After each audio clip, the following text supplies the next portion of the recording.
another governor in charge of millions of ballots. So I'm going to win Pennsylvania, but what's he going to do with these ballots? Where are they going? Who are they sending? Who's sending them back?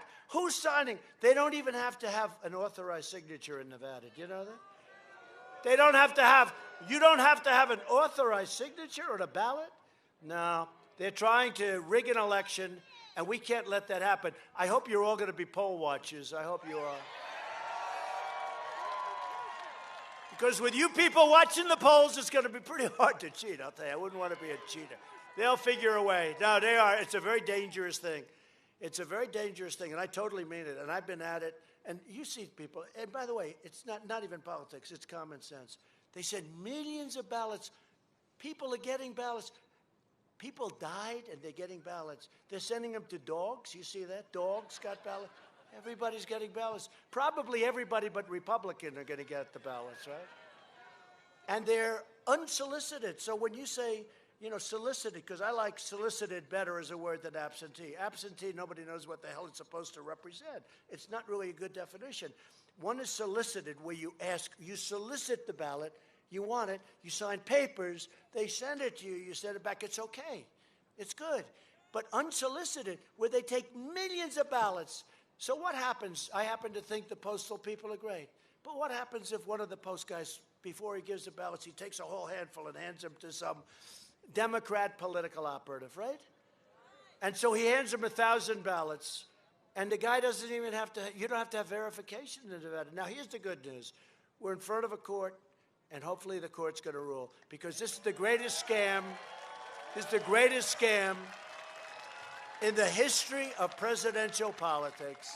These people they've gone crazy. Biden and his party of liberal hypocrites want to lock law-abiding Americans in their homes, which is what they're doing. And they want to keep them out of church. They really do. They're fighting God, they're fighting guns, and they're fighting oil. Think of it. I don't think they'll do too well in Texas. Did you see what they said? We think the race will be quite close in Texas, but the president has an edge. Listen, I'm in favor of oil and energy. I'm in favor of religion and God, okay? And I'm in favor of our great Second Amendment guns.